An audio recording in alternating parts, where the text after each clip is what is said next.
Cédric Manara, bonjour. Bonjour. Merci d'avoir accepté notre invitation pour cette nouvelle saison de Cas par Cas. Merci à vous.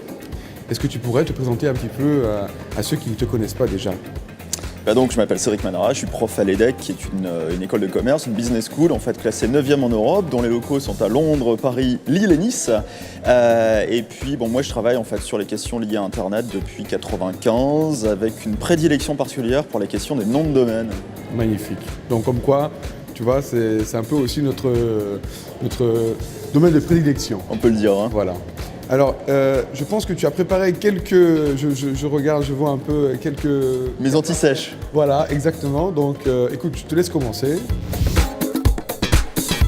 Alors, le premier cas choisi pour vous, parce qu'on aurait la cuisine de Maïté. Hein, donc, j'ai choisi pour vous le cas Eurostar.eu.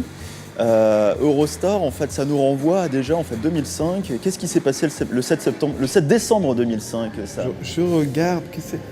Question, tu sais ce qui s'est passé, non ? Cette date qui a excité de nombreux registrars à l'époque, c'était le lancement du point E. Exactement. C'était le début de la Sunrise. Exactement. Alors, donc, pour rappel, donc, le 7 décembre 2005 à 11h, c'était le début de la Land Rush sur les points E. C'est-à-dire que tout le monde pouvait obtenir des points E. Et comme tout le monde pouvait en avoir, en fait, il y avait beaucoup de candidats et peu d'élus. Alors, parmi ceux qui ont demandé le nom de domaine Eurostar.eu, il y avait deux sociétés. La fameuse, en fait, le consortium des compagnies ferroviaires belges, françaises et néerlandaises, en fait, qui exploitent le train Eurostar, bien connu. Et puis, il y avait aussi une autre société, qui sont des diamantaires belges, en fait, des joailliers, qui s'appelle Eurostar Diamond Traders. Alors, ces deux sociétés, elles se connaissaient avant le 7 décembre 2005. Pourquoi ? Parce qu'elles exploitaient toutes les deux la marque Eurostar. Et le fait qu'elles exploitaient toutes les deux la marque les avait amenées à passer en fait une convention particulière en fait qui est ce qu'on appelle l'accord de coexistence. Et l'accord de coexistence, c'est une espèce de pacte de non-agression, c'est une espèce de gentleman's agreement qu'on passe entre titulaires de marques très proches ou identiques pour éviter en fait justement tout contentieux à venir. C'est-à-dire quand on sait que l'un et l'autre ont la même marque, la marque A par exemple pour des produits en fait qui peuvent se ressembler ou des services qui peuvent se ressembler, plutôt que de risquer un contentieux à l'avenir, on s'entend et on se dit tiens en fait on va se départager les usages et donc en fait on passe un accord destiné à dire toi tu fais ça, moi je fais ça et on s'entend bien. Donc en fait c'est une bonne pratique que de faire ça. Et donc ces sociétés se connaissaient, avaient passé un accord de coexistence, seulement cet accord ne disait rien des noms de domaine.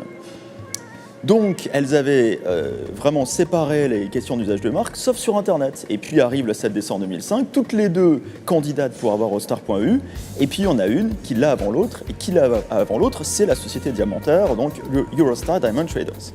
Et alors, le consortium ferroviaire Eurostar le prend très très mal, et immédiatement, donc, ils agitent son référé devant le tribunal de grande instance de Paris. On est le 10 janvier 2006, c'est-à-dire un mois après le début de la Sunrise. Et le tribunal de grande instance de Paris est d'abord saisi en fait d'une demande d'interdiction de poursuivre la candidature de Eurostar Diamond Traders. Ils ont dit, voilà, ils ont cherché à déposer le nom, c'est contraire à la convention, on vous demande en fait de faire en sorte que le registre du point E n'examine pas la candidature. Bon, le tribunal de grande instance a dit circuler, il n'y a rien à voir, en fait, sans jeu de mots.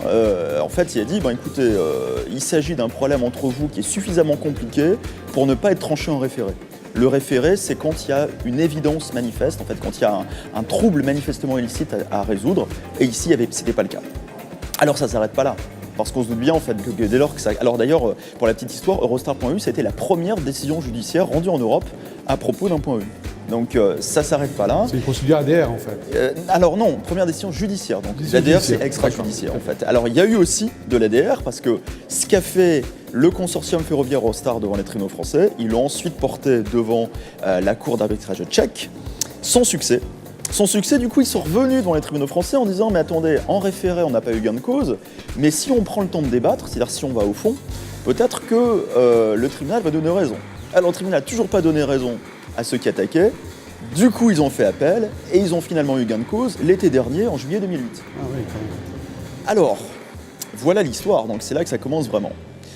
Eurostar Diamond Traders, c'est-à-dire le diamantaire belge, ils avaient une marque Eurostar avec un logo en forme de diamant à côté. est en fait une stylisation, en fait une police particulière dans laquelle a été écrit Eurostar. Et la convention de coexistence les autorisait à utiliser cette marque, mais uniquement associée au logo. Et donc, les adversaires disent, mais attendez, quand vous enregistrez Eurostar.eu, il n'y a pas le logo. Donc s'il n'y a pas le logo, vous n'avez pas respecté la convention. Seulement, on sait bien, tous ici, qu'on ne peut pas utiliser un logo dès lors qu'on dépose un nom de domaine. Oui. Mais le juge a suivi ça en fait. Il va dire effectivement, on n'a pas respecté les termes de l'usage qui étaient définis. Deuxième chose, Eurostar, la marque du diamantaire belge, ne pouvait être utilisée qu'avec justement une police particulière. Or, quand on dépose un nom de domaine, par définition, c'est dans la police de base en fait, du registrar. Et donc, en fait, là aussi, le juge va dire, mais vous n'avez pas respecté les conventions d'usage. Et puis, il va dire aussi, il y a un risque de confusion. Alors là, c'est très curieux parce que le nom Eurostar.eu n'était pas utilisé par le diamantaire belge. Il arrivait sur une page blanche. Alors, c'est curieux que le juge dise, il y a un risque de confusion, alors pourtant que finalement, on n'arrivait ni sur les activités de l'un, ni sur les activités de l'autre. Donc ça, c'est un peu curieux. Et donc, en fait, cette question, cette histoire laisse à penser que le juge n'a pas bien compris ce que c'est qu'un usage de nom de domaine. Comment on fait un usage? Si on fait simplement un enregistrement de nom de domaine, est-ce que c'est un usage? Oui, a-t-il la Cour d'appel de Paris, mais en même temps, techniquement, finalement, il n'y avait pas d'usage puisque le nom de domaine débouchait sur une page blanche. Donc, dès lors qu'il n'y a pas d'emploi, il n'y a pas d'usage en tant que tel. Donc ici, en fait, il y a une chose un peu surprenante dans ces décisions, mais surtout, en fait, ce qu'on peut apprendre, c'est que justement, en fait, les noms de domaine sont nécessairement uniques, alors que les marques peuvent coexister. La meilleure preuve est donnée ici. Donc il y avait deux marques Eurostar, il peut y avoir qu'un seul nom de domaine, Eurostar.eu, et l'accord de coexistence ne portait pas ce nom de domaine. C'est un accord d'existence qui n'était pas si vieux, mais en fait, c'est surtout cette décision nous apprend que dès lors qu'on passe ce genre de convention particulière, il faut avoir en vue l'ensemble des phénomènes de nommage, donc inclure la dimension nom de domaine, mais aussi, pourquoi pas, les pseudos en fait, sur les plateformes vidéo, pourquoi pas les autres formes d'utilisation de ces noms particuliers.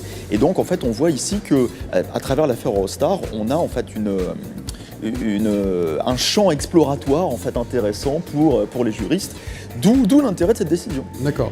Est-ce que tu ne crois pas que justement la spécificité des noms de domaine mériterait d'avoir un juge propre? C'est-à-dire, tu vois, en droit commercial, par exemple, on a un tribunal de commerce qui sait et qui s'occupe de ça, parce que justement, il se dit, j'arrive à mieux comprendre qu'on ne peut pas, sur un nom de domaine, avoir ci, ça. Est-ce que toi, par ton expérience, est-ce qu'il t'est jamais venu à l'esprit de te dire, il aurait quand même fallu qu'il y ait un juge qui soit spécialisé peut-être dans les domaines de l'Internet? Alors, bon, on était devant les cours parisiennes, un tribunal de grande instance de Paris et puis cour d'appel de Paris ensuite, dans lesquelles il y a des chambres spécialisées. C'est-à-dire qu'on ne va pas en fait, envoyer une affaire de marque devant le tribunal, dans la chambre en fait, spécialisée dans les affaires de presse ou des affaires de bail commercial. Donc les juges qui sont là sont des juges avertis. On ne peut pas les traiter d'incompétents, je vois très bien où tu veux me faire venir.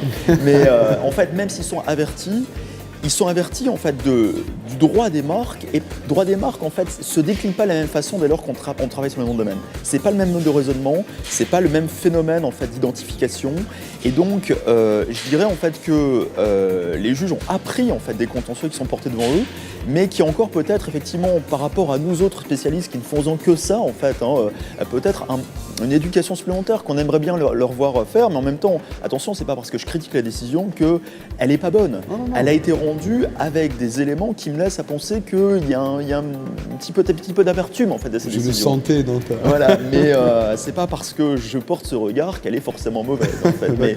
mais bon, tout spécialiste, quelle que soit la matière, droit des marques, droit fiscal ou autre, aimerait bien pouvoir toujours porter